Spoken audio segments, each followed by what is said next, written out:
It's a remarkable piece of footage. If it's a hoax, it's very well done. If it's not, then I would say it's probably revolutionary. It's a fake, in my opinion. If you continue to ask questions that are out of bounds, I won't hesitate to terminate this interview. This is powerful because this is not a staged event. This is real.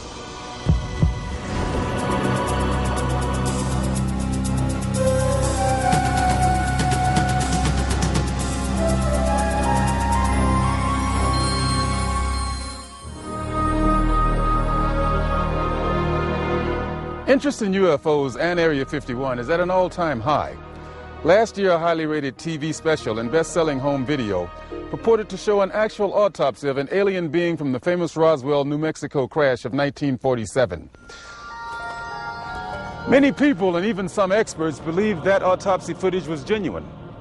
If that was indeed the body of an alien being from another world, could the footage in this program be the world's first hard visual evidence of an actual living and breathing alien being? An alien being communicating in an interview with a highly covert arm of the U.S. government? If the footage we're about to show you is genuine, then this could very well be the most important video in the history of mankind, proving once and for all that we are not alone.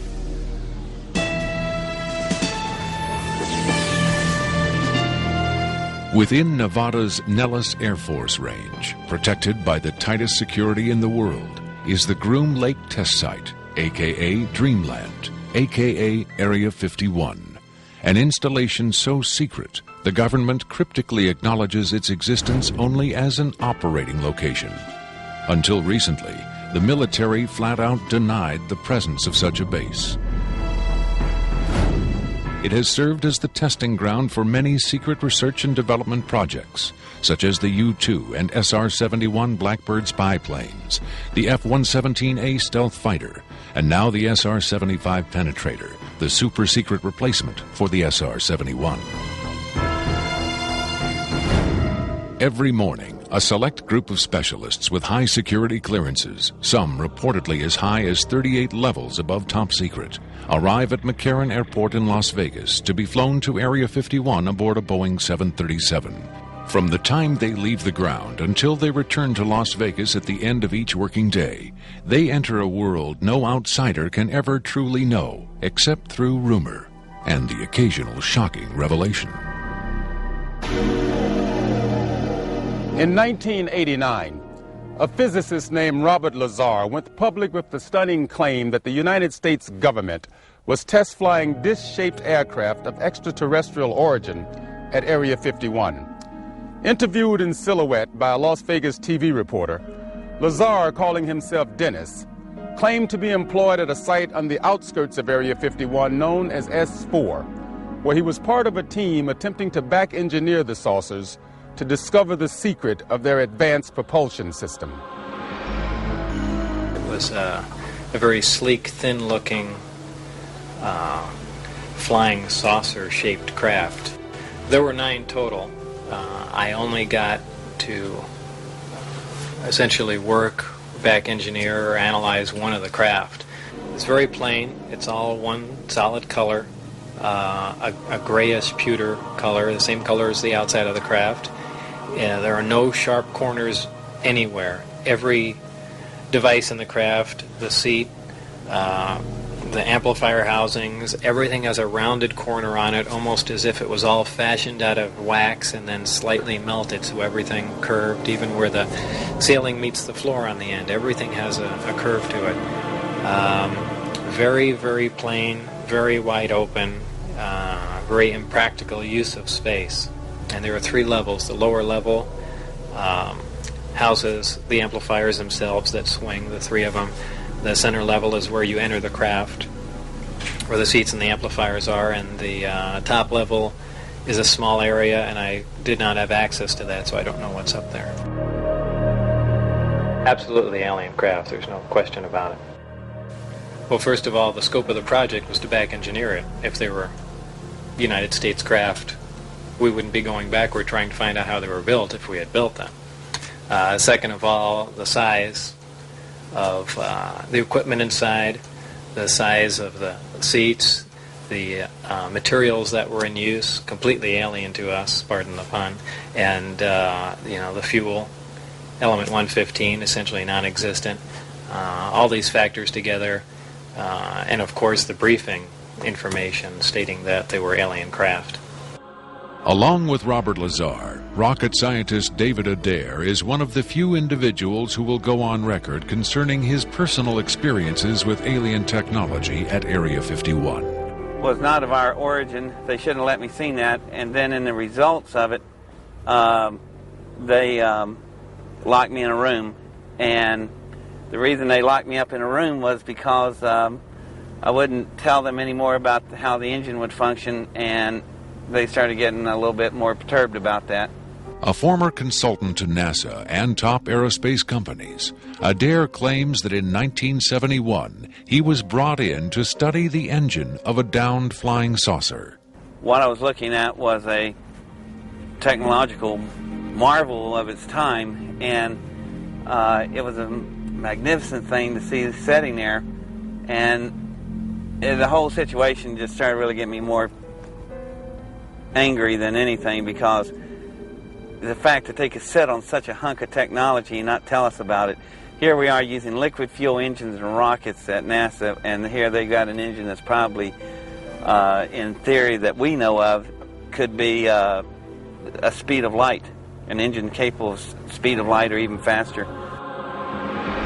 Ufologist and lecturer Sean David Morton has appeared on Sightings, Strange Universe, and Hard Copy.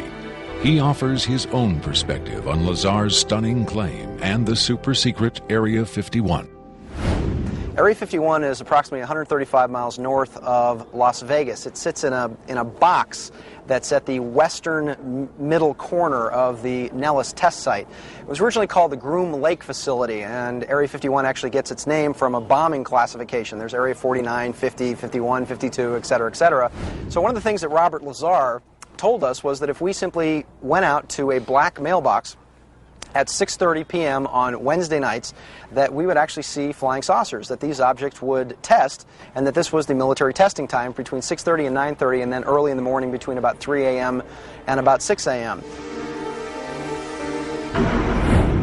Vigorous efforts have been made by employees of the government and others to debunk Lazar's claims and discredit him personally. Nevertheless, Area 51 has become the center of a raging controversy, whether in fact certain clandestine agencies of the U.S. government are in secret contact with alien beings. Project Sigma was supposedly a deal between the United States government and various extraterrestrials that after the Roswell crash of 1947, that an organization called Majestic 12 was formed, and then in 1953, President Eisenhower was then brought in on this. Well, there was a negotiation going back and forth between the United States military, the government, and the extraterrestrials. Apparently, we had a number of things that the extraterrestrials wanted. Number one, the military needed hardware. We wanted technology, we wanted weapons technology, propulsion technology, metallurgy technology, and in exchange for this, the ETs were willing to trade us their hardware for our software, and software namely being us. What they primarily wanted was genetic material, and in exchange for that, they were willing to give us certain technological advances, like a number of flying saucers. It is out of Area 51 that the tape we are about to show you was supposedly smuggled. On Friday, July 26, 1996, the offices of Rocket Pictures, a producer-distributor of motion pictures and television programs, received a phone call. A male voice, identifying himself only as Victor, claimed to be in possession of a videotaped interview with an extraterrestrial being. Tom Coleman, president of Rocket Pictures, was intrigued enough to take the call. I, of course, thought this was some hoax. In fact, I thought it might have even been my brother at one point. But as we spoke, this was someone who seemed to be very serious.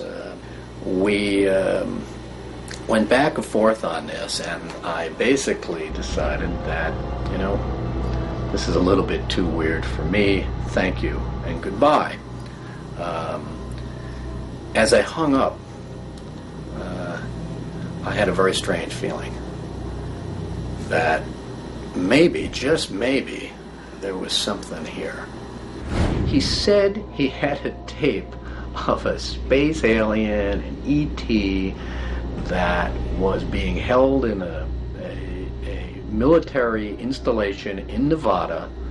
I'm not sure as a prisoner or a guest. And he had this on tape. As we've already heard from Sean Morton and others, this is not the first time allegations have surfaced that the U.S. government is playing host to extraterrestrial biological entities, or EBEs. The first and most famous alleged contact was the Roswell flying saucer crash of 1947. This is the incident from which the alien autopsy footage supposedly originated. But there have been persistent rumors that not all of the aliens retrieved from the Roswell crash were dead. The final fate of the survivors, if any, is unknown.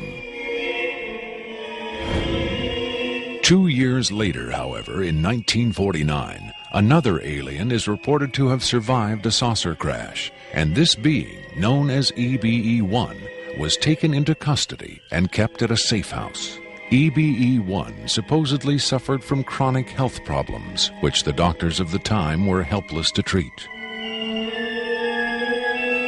According to a controversial, possibly fraudulent briefing document dating from the Jimmy Carter administration, EBE-1 was interviewed by means of pictographs, from which it was learned that he came from the Zeta Reticuli star system.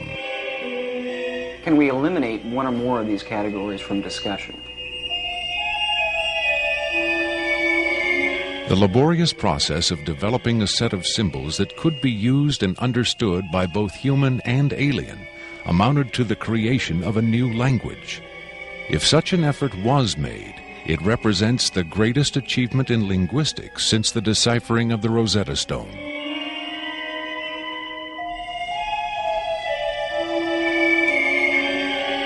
That such an achievement would be kept secret illustrates the hysterical paranoia of the time as the Cold War intensified under the threat of nuclear annihilation.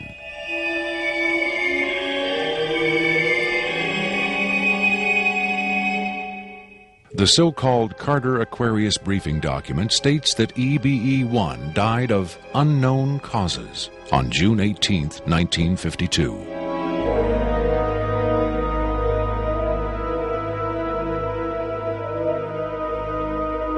Skeptics who doubt the authenticity of the Carter-Aquarius document find it unbelievable that highly advanced alien beings would allow one of their own to die under the primitive medical care of a species that had barely begun to conquer its own diseases.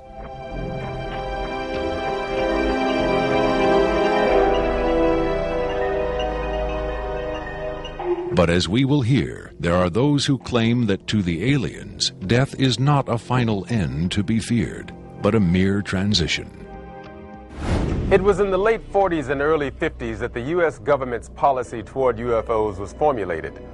Publicly, there was Project Blue Book, which made a great show of gathering data on all the major UFO sightings, finally declaring them all to be hoaxes, mass hysteria, or swamp gas. But secretly, there may have been another policy at work. Over the years, several documents have come to light which seemingly confirm that a clandestine group, Operation Majestic 12 Group, aka MJ-12, was formed by special classified presidential order on September 24, 1947, for the express purpose of gathering information on UFOs and extraterrestrials, while at the same time keeping such information not only from unfriendly powers, but from the American public as well. If indeed Area 51 has become the nation's repository for alien technology and possibly alien visitors, then the extra-constitutional justifications for such secrecy were developed in the MJ-12 Group's planning sessions. James B. Forrestal, Secretary of Defense under President Harry Truman, is widely accused of being the mastermind behind the creation of MJ-12. Once created, Majestic may have expanded its mandate beyond what Forrestal had intended. Whatever secrets Forrestal may have known concerning flying saucers and alien visitors, that knowledge died with him when in 1949 he mysteriously plunged to his death from a window at Bethesda Naval Hospital. Though he was being treated for depression, many UFO researchers doubt that his death was a suicide and point to the sinister workings of the possibly mythical MJ-12, which in their hypothesis may have been protecting its secrecy from a man who had come to believe the people had a right to know. As late as 1989, according to Bob Lazar, the identification badges at Area 51 read MADGE for Majestic. In December 1994, a document purporting to be the Majestic 12 Group Special Operations Manual was leaked to a noted UFO researcher. It contains the following directive under the heading Isolation and Custody. EBEs will be detained by whatever means are necessary and removed to a secure location as soon as possible. There follows this disturbing amplification. Although it is preferable to maintain the physical well-being of any entity, the loss of EBE life is considered acceptable if conditions or delays to preserve that life in any way compromise the security of the operations. From the beginning of the UFO age, it seems, secrecy was always the government's prime directive.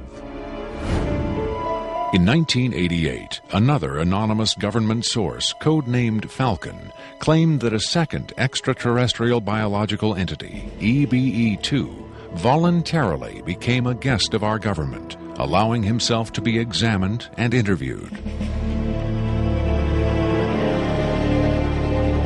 In this scenario, Area 51 became, for a time at least, a sort of extraterrestrial embassy, the setting for mankind's first attempt at diplomacy with beings from another world. Different sources disagree as to how communication was established.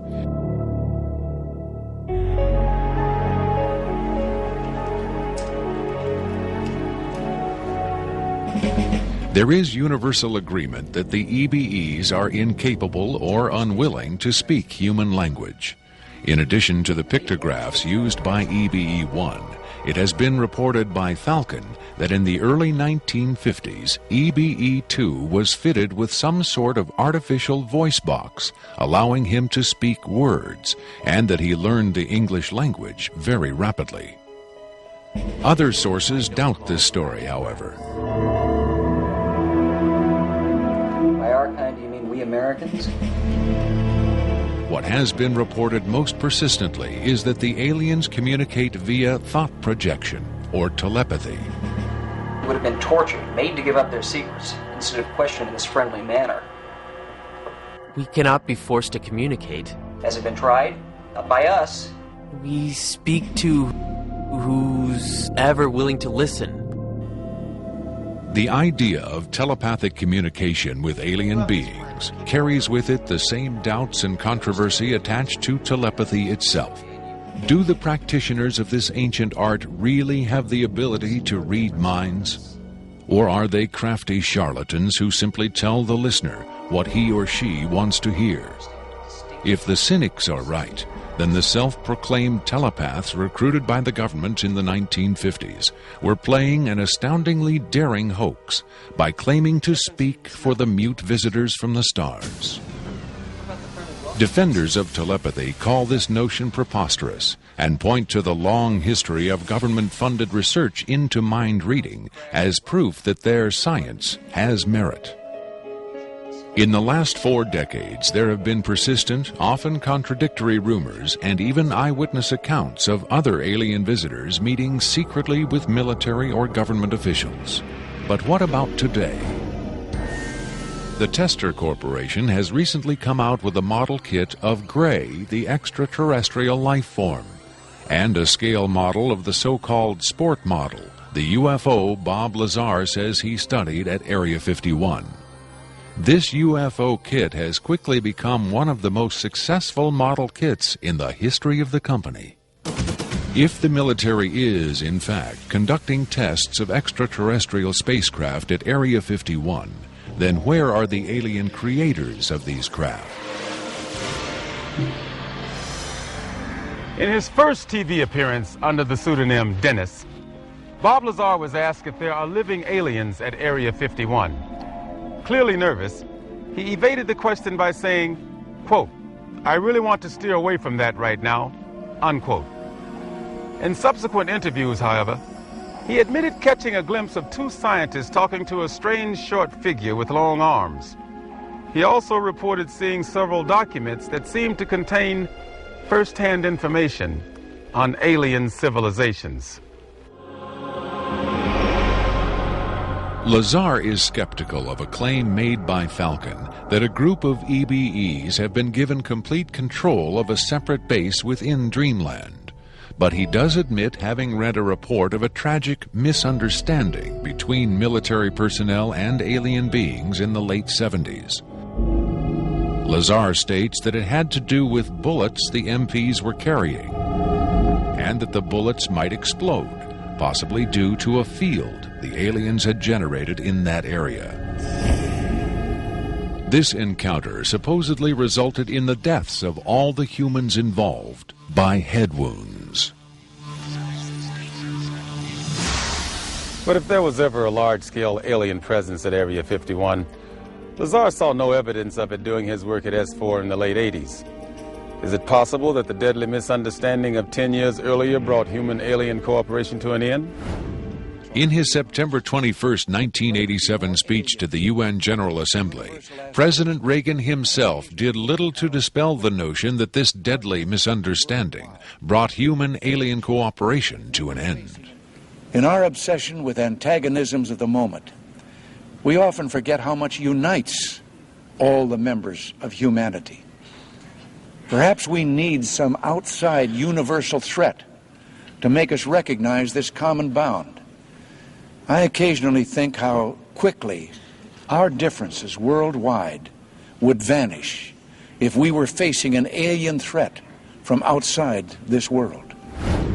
Are the inconsistencies between various tales coming out of Area 51 evidence that these stories are lies? Or are the discrepancies the result of an intentional campaign of disinformation designed to discredit any elements of truth that may be reaching the public? If so, how does Victor fit into the jigsaw puzzle of questionable witnesses to the alien presence at Area 51? Is he a hoaxer, a government dupe, or a frightened whistleblower with the hard evidence to back up his story? I made it very clear to Victor that his credibility was the entire issue here, and that everybody's going to think this is a hoax, and that how are they going to possibly verify this? What he said was, you can do anything you want in terms of verified, any type of due diligence. He will answer whatever questions put forward. We could do whatever type of checking. We could bring in experts. We could have the tape tested. We could, in fact, he encouraged all of these aspects. He just did not want his face and his real name revealed. At Coleman's insistence, Victor agreed reluctantly to appear on camera, but only in disguise, in shadow, and with his voice electronically altered. The questions were agreed upon in advance, but during the actual interview, the discussion occasionally deviated from Victor's approved questions. What is your occupation at Area 51? I won't answer that. I have had reason to be present at Area 51, but I'm not going to clarify whether or not I was there as an employee. Are you saying you were there as a visitor? I'm not going to specify why or in what capacity I was there, only that I was there. Can you tell us how many times you were there? When I agreed to this, my fundamental ground rule was that I would not be asked to divulge personal data that might help pinpoint my identity. If you continue to ask questions that are out of bounds, I won't hesitate to terminate this interview. Are you saying that the number of times you were present at Area 51 is enough to pinpoint your identity? Any specifics will narrow the field of suspects. Of course, I could lie. Let's say I've been there 47 times, or anyway more than once. Let's turn to the tape itself. The copy you've supplied is not the original tape. No.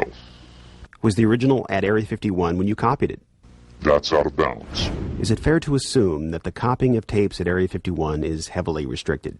You can assume anything you like. I would say that's a fair assumption. That's obvious. I will say that this tape was copied under special circumstances. Otherwise, copying it would have been impossible. Can you be more specific? More specific? Okay, I'm sure they've figured this much out already. Recently, there was a wholesale transfer of video documentation from analog tape to digital disc storage. In a couple of instances, this allowed data to leak from a highest security system to a less high security system. Even so, this particular tape was the only... I think that's about all I'll say about that. Was there something about this particular clip that made it more accessible to be copied? Not necessarily, no. Was there something about the content that caused them to file it differently or give it special handling? This interview was terminated. The interview resumed only after a discussion of the ground rules. Have you personally seen the alien being that appears in the tape? Yes, I have, but I stress I was not necessarily present at the interview session that appears on the tape. I'm not going to be specific. I may have encountered the being at another time. What can you tell us about the alien interview we're about to see? This one is rather recent, very late in the series. The interview process has been ongoing since the being arrived, which was in 1989. Approximately twice a month, they sit it down for a session that generally lasts from 3 to 5 hours. If they try to go longer than that, or if they schedule the sessions more frequently, the being becomes unresponsive. There's a fair amount of infighting among the scientists from different disciplines to get their questions asked. What has the alien revealed? Various minor technical details of the saucers. The physicists and engineers are frankly frustrated. They feel the being is withholding information. Possibly concepts are getting lost because all the information has to come through a telepath. But also it may be that the bulk of their scientific knowledge is just too advanced to be translated into our primitive conceptual framework. It's analogous to if a human scientist were to try to translate quantum mechanics into the grunts and screeches of a chimpanzee. That's not a very flattering comparison. Frankly, there's a high attrition rate for scientists in the program. You'd think they'd be energized by the challenge. But a lot of them take the ego deflation very hard when they find out not only how much they don't know, but how much they aren't even capable of understanding. What else has the alien communicated? Oddly enough, the being seems to have a much easier time communicating spiritual concepts.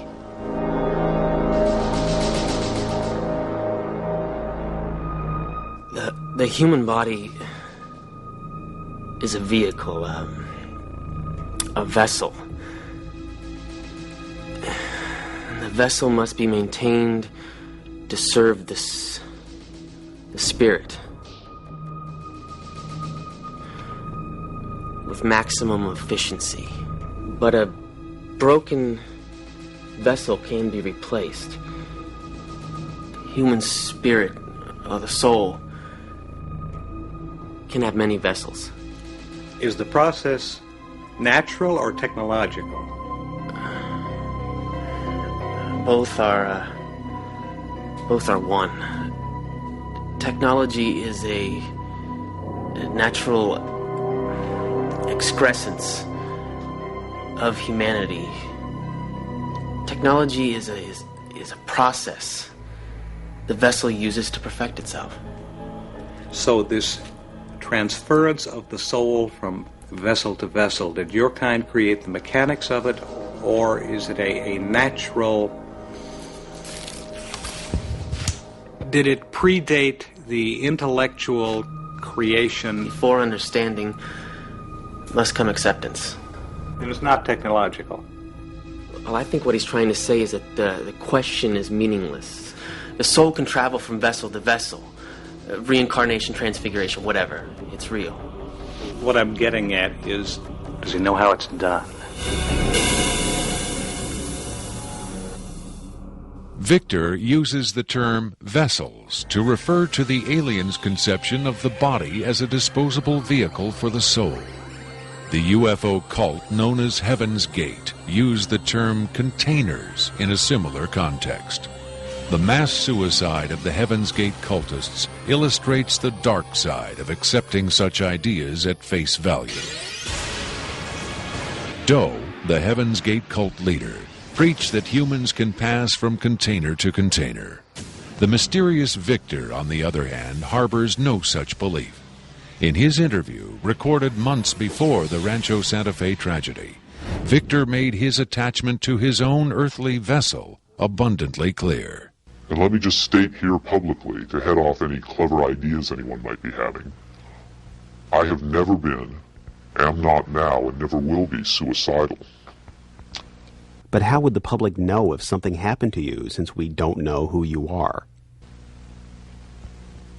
I'm taking care of that, trust me. If something happens to me, if I die, people will know who I am.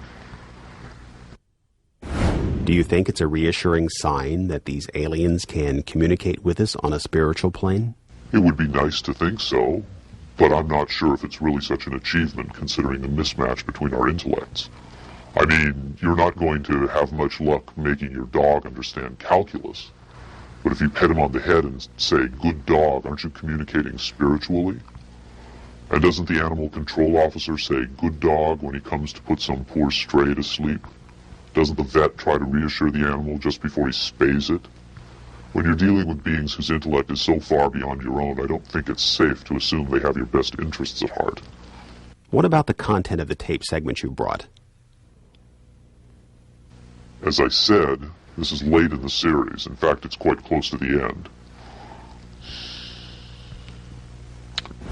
Because of his unwillingness to reveal his own identity, Victor's story stands or falls on the credibility of the tape he supplied. Here, exclusively, for the first time anywhere, is the uncut, uninterrupted alien interview tape, shown in its entirety in real time.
You removed the soundtrack from the tape before you turned it over to this program.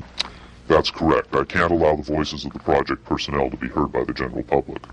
There's a very good chance their family or friends on the outside might recognize them. Isn't your purpose in releasing this tape to expose Area 51 to the world? My purpose is to expose the existence of the aliens, not compromise these individuals. I made the decision to come forward. I'm taking precautions to protect my own identity, and I don't think it's fair for me to put these others in danger of exposure. In any case, the interview on the tape went nowhere. It was interrupted, as you'll see. Can you describe for us what we're seeing? All right, we're looking at the interview suite at S4. It's kept dark for the comfort of the aliens. The figure who is just barely visible in the left foreground is the telepath, and behind the camera is a raked seating area for observers. Although in this case, I believe the only other person present was a military aide. The alien is seated behind a glass partition in a biocontainment area, which is maintained at Biosafety Level 2, the lowest designation. That's primarily for the protection of the aliens, not us. The theory is that if they were going to infect us with an alien bug, it would have happened 50 years ago. In fact, all the indications are the aliens eliminated microbial and viral life from their own ecosystem long ago. They aren't susceptible to our diseases directly, but it has been shown that microbes can reproduce and form colonies within their respiratory systems, which tends to exacerbate the debilities they seem to suffer anyway in our environment. In fact, you can see here the alien is beginning to flag. The interview was not going well. The telepath was trying to clarify some points from a previous interview, but he wasn't receiving coherent responses. As you can see, the being is in real distress. At this point, the telepath is sending out a message to the medical staff. He's trying to communicate with the alien, but he's getting no response.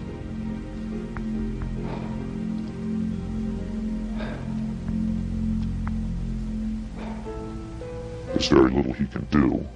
There's no direct connection between his space and the biocontainment area. That's the aide stepping in on the right. The medical staff should be there by now. They're slow in responding. There they are. I have to say the medical personnel at S4 are less than first rate. They tend to be selected for their willingness to keep secrets rather than their medical competence. By the way, he's not shining that light into the eyes. It looks that way, but in fact he's checking for hemorrhaging around the eye sockets and in the nasal cavity. I'm sorry. It's very hard for me to watch this.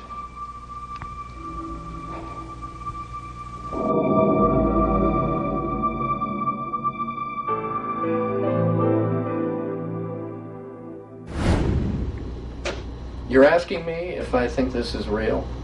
That have I finally seen a space alien? I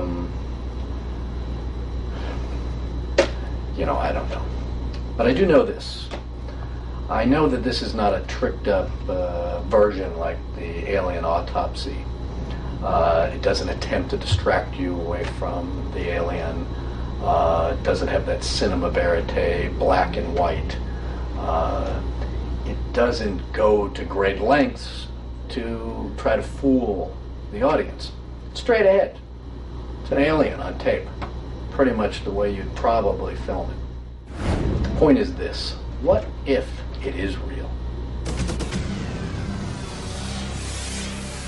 In evaluating the authenticity of the alien interview tape, the logical place to begin is with the videotape itself. What can the technical details of this recording tell us about its origin? Rocket Pictures sent Victor's original tape to the Phoenix laboratory of renowned image analyst Jim Delatoso. Using the most up-to-date digital technology, Delatoso tried to determine the tape's authenticity. I've been exploring, looking at different aspects of the image itself to develop questions for a matrix on, is it real or is it fake? I grabbed a frame in the computer and we're outputting it now in digital format, and you can see that we have an absolutely solid picture. What we've done is taken the picture and moved it over so that we can look at the information that's in between the frames. Now, when we look at the motion video, we can see that it still is not bad. And when we have this little indicator down here, it tells me that the original image was transferred using some kind of time-based corrector. These are video screens up here, television, video monitors, and they're off at an angle. If this was shot using a video camera with lines on it, we would see moire patterns up there, and we don't see the moire patterns. So there's a probability that this was shot originally on film, possibly a film stock like 7252 or 7247, depending on the lighting. The idea that these images may have originated on film is in direct contradiction to Victor's statement that the interview was shot on video.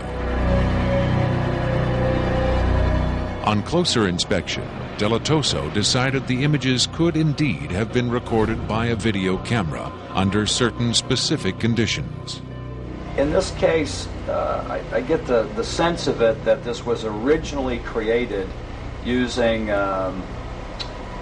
either film, transferred telecine to beta, but then this is the third generation, or it was taped under very low light conditions with the video gain boosted probably 12 dB. Even the emotionless analysis of a computer cannot provide a definitive answer. Delatoso's efforts yield tantalizing hints, but in the end they only increase the mystery. One of the key things about this creature are its eyes. Like the other experts, video analyst Jim Delatoso was emotionally affected by what he saw. He took the tape very seriously and offered this personal opinion. If someone faked this, I don't like these people. I think it's a bad thing for people to do, because if extraterrestrials come here, it's an incredibly important thing to understand who they are and why are they coming here. If this is not faked, I think we've got a glimpse here of a sense of communication with someone who came from a long distance away. When asked his opinion of the alien interview, Adair was careful to answer only in terms of his own experiences. If you're referring to the film where it's aliens being interrogated at Area 51, I don't know. I've never seen a UFO in my life. I've never seen aliens pickled in a jar or anything like that. But I know I saw an engine that wasn't from our terrestrial technology. If you look at an engine like that, it came out of a craft. If it come out of a craft, then that craft has occupants. So it's very logical to assume then that those occupants could still be here and they could be interrogating them, or they could have downed another craft since 1971. Makeup artist John Criswell has provided special effects creatures for many Hollywood motion pictures and television shows, such as Spaced Invaders and Babylon 5. Hired by Rocket Pictures to create the aliens for the recreation segments of this program, Criswell was very interested to finally see the real thing. By Hollywood standards, I would say it's a pretty decent puppet. Well, to be honest with you, I would love to buy this being real, but it's probably a hoax. Well, I think this is a really cool design, and it's a great concept, but I think I could have done better. Whoever did this, I mean, they could have a job in Hollywood in a minute, no problem. This one has a much creepier quality than the alien autopsy tape, I think. That one I definitely didn't buy just because of the way it laid on the table. There was a couple of things. This actually, whoever did this was, or if someone did this, they were very clever because it hides a lot of stuff. So that's what makes me kind of disbelieve it a little bit. But, who knows? Criswell thought the alien exhibited movements that would be difficult to fake. There are moments when this looks very real, and I don't know how they did certain little things about this. So right when I would say that it's definitely a puppet, he moves a certain way, or he'll lift up in the frame and all that, and all these little things are important to the to the character of him. Academy Award winner Rick Baker is one of Hollywood's reigning masters of makeup effects. He transformed Eddie Murphy into a 300-pound man for The Nutty Professor and has created monsters for countless films, including An American Werewolf in London and the UFO-related Men in Black. Baker dismissed the tape as a fake. Yeah, this doesn't fool me. I don't buy this. I think this is a puppet, and you've got a table in the foreground that's hiding the rest of its body. You've got some kind of, whatever that instrument is in the foreground, it's hiding. It's also lit very mysteriously. I think if you were going to record this alien, you would want to see it, and you wouldn't want to hide it behind a table, and you would light it in a way that would show up much more than this. And this particular movement, this head-jerking movement here especially, looks very puppety to me. It looks a little overdone and very much like a guy with his hand inside this thing maneuvering it. And I guess he's supposed to be ill here. Is that what's going on? It just looks like they went to a great deal of effort to hide as much of the anatomy other than the head on this puppet, and I just don't buy it. I would be willing to stake my reputation on the fact that I think this is a hoax. It's very interesting to see them. In Baker's opinion, there was no controversy at all. It's a fake, in my opinion. We could build better. We have built better. UFO expert Robert Dean, on the other hand, had no doubt whatsoever that the tape was authentic. This is powerful because this is not a staged event. This is real. In the 1960s, Robert O. Dean served as an Army intelligence analyst at NATO headquarters in Europe, where he claims to have seen first-hand evidence of alien beings and their artifacts. Retired from the Army, he is now a highly regarded UFO researcher and analyst. Dean was asked to view the tape and offer his expert opinion. They're treating him like a piece of livestock, wiping his lips. Calling on his own first-hand experience for comparison, Robert Dean was stunned and moved by what he saw. That breaks my heart.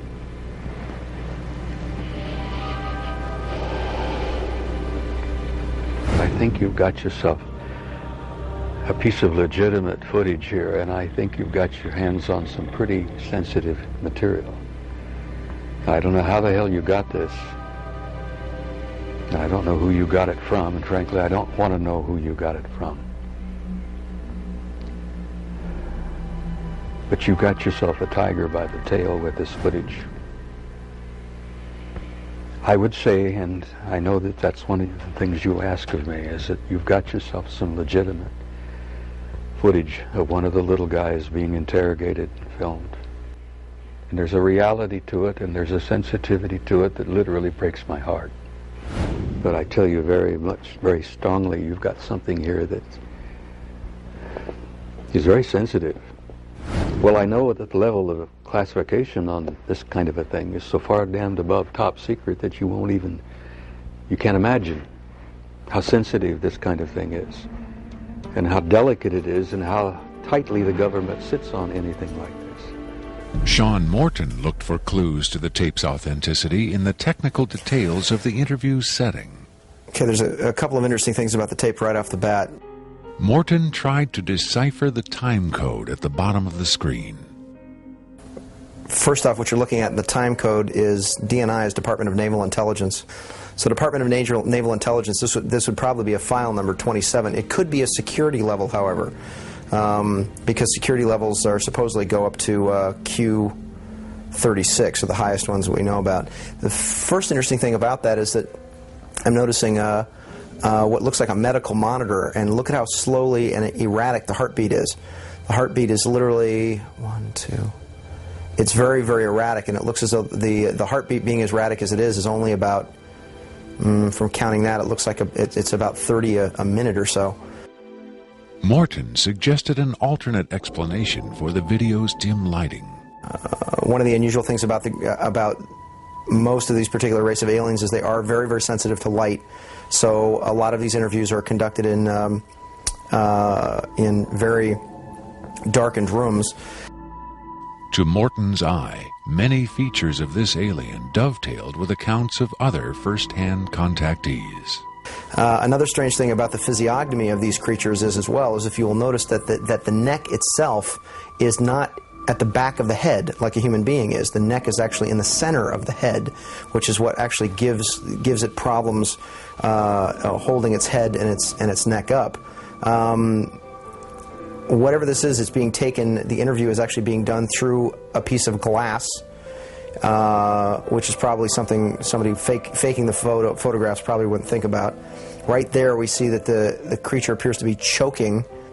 The dark eyes, in many cases, are actually a form of lens that guards the creature against untoward sunlight. It's a remarkable piece of footage. I mean, it's very, very, very, very interesting. If it's a hoax, it's very well done. If it's not, then I would say it's probably revolutionary.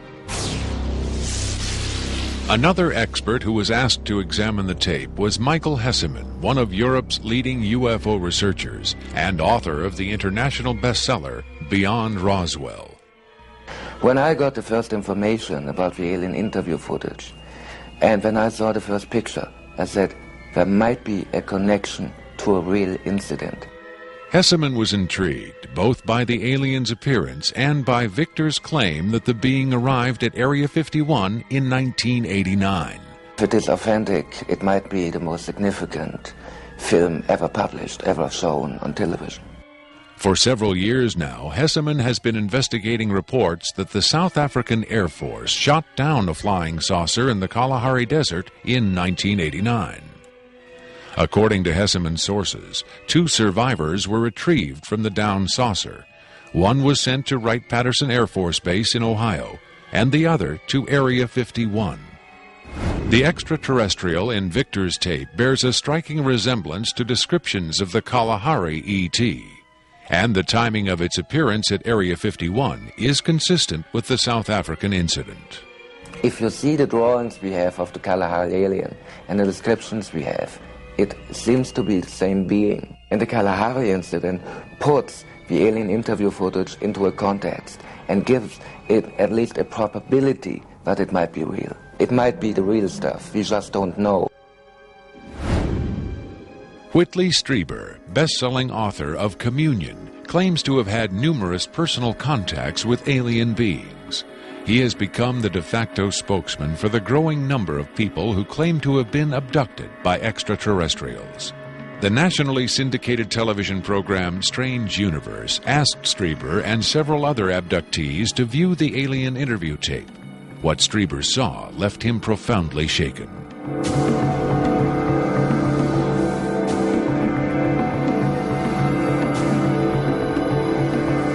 Strieber would not agree to be interviewed on camera for this program, but on Strange Universe, he had this to say.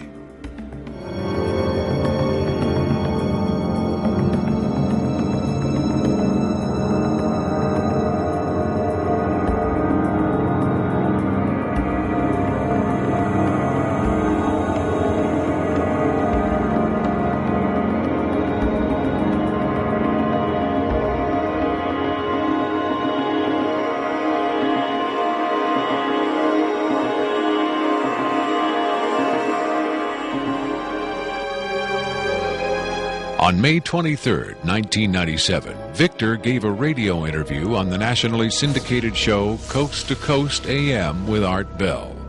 Speaking by telephone from an unknown location, Victor answered questions from host Art Bell and his guest, UFO expert Sean Morton. From the Kingdom of Nye, Coast to Coast AM continues with Art Bell. It is going to be a very interesting morning. Let's see if we've got Victor on the line. Victor, are you there? I'm here. Welcome to the program, Victor. Afterwards, this is what Bell and Morton had to say about Victor's credibility. What a hell of an interview, huh? Boy, oh boy, talk about making history on the radio. It was, as far as I could tell, he answered every question properly as far as exactly where the locations are, to the descriptions of the the transports, the 737s, to the CTS-43s, the retinal scans, the 5 levels at S4. A veteran of countless controversial interviews, Art Bell still found himself impressed by his encounter with Victor. In the first, I think, half hour, I sensed that I was getting a kind of a runaround, or that I was not satisfied with the quality of the answers that I was being given. But as the interview progressed, and Victor, to some degree, began to relax, I began to get a different sense, and that was that he was telling me the truth. I think Victor was scared. I think Victor really is scared. And so my judgment of the interview after about the first, maybe 20 minutes, half hour, is that we began to get some real information. It was a significant milestone. Now, there's no question about that in broadcasting.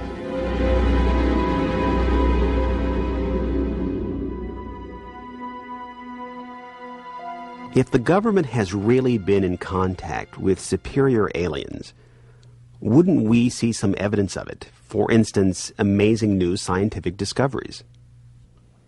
Limitless free energy? A cure for cancer? We might, if the government's motive were the betterment of mankind. The government's motive is control. And just as much as they crave control, they fear loss of control. Knowledge is power, but power does not necessarily confer competence. The people at the top of this program are intellectually very average. They're not capable of making proper use of what's been handed to them, but they have no intention of letting anyone else ever get a chance to solve the puzzle. And let's not forget there's also the real possibility that the government is being manipulated by the extraterrestrials for their own purposes.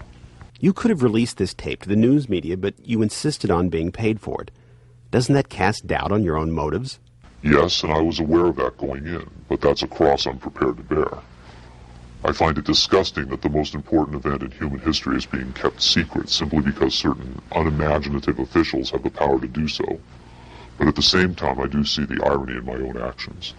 All I can say is, had I had the choice, I would not have insisted on profiting from this revelation. But since by lifting this veil I've endangered not only my career, but possibly my life, I felt the need for some small measure of monetary freedom to deal with any eventualities.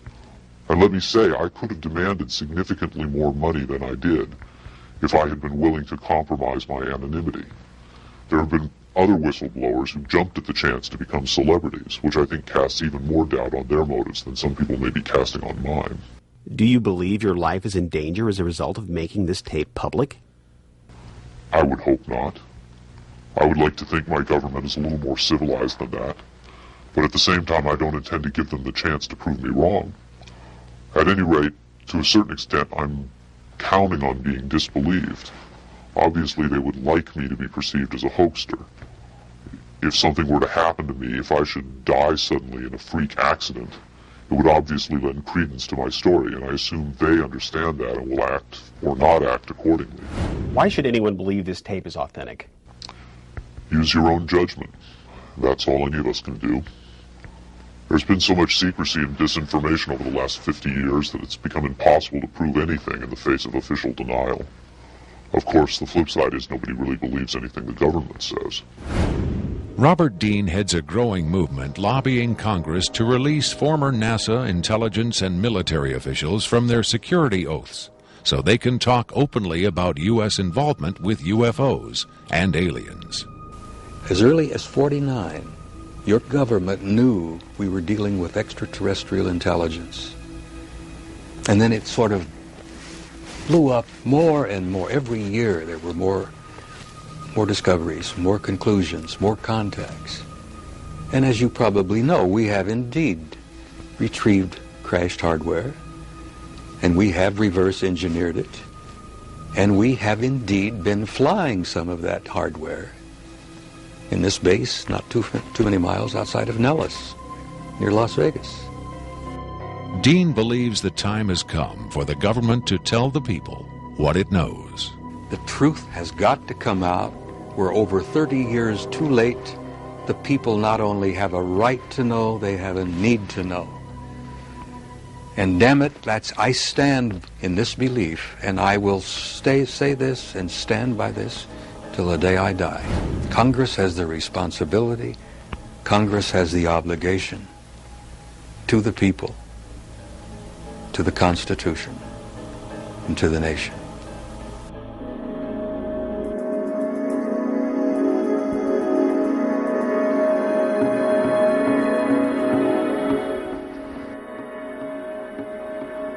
Did this alien die? I can't answer that with certainty. I do know the interviews came to an end. Whether the being died or was retired, and I don't mean that in the spy thriller sense of having it killed, I mean retired from the interview process. I just don't know. I'm fairly certain it didn't go home, at least not in the physical sense. But these beings, they don't seem to be very concerned about dying or avoiding death. Why do you think that is? Maybe they know what comes after death with more confidence than we do. Maybe there's another vessel waiting for them on the other side. The other side? Yes, which may in fact be where they come from in the first place. I've heard the claims that they come from Zeta Reticula or the Pleiades, but it hasn't been established that they come from out there at all. Their saucers may not travel through space as we know it. They may fold in from another dimension, another reality. You make them sound almost supernatural, like angels or devils. Supernatural is just a term for aspects of nature we don't understand. For many people, they certainly do serve the functions of both angels and devils, forces we can't comprehend. Have you had enough of me? I think I've earned my money.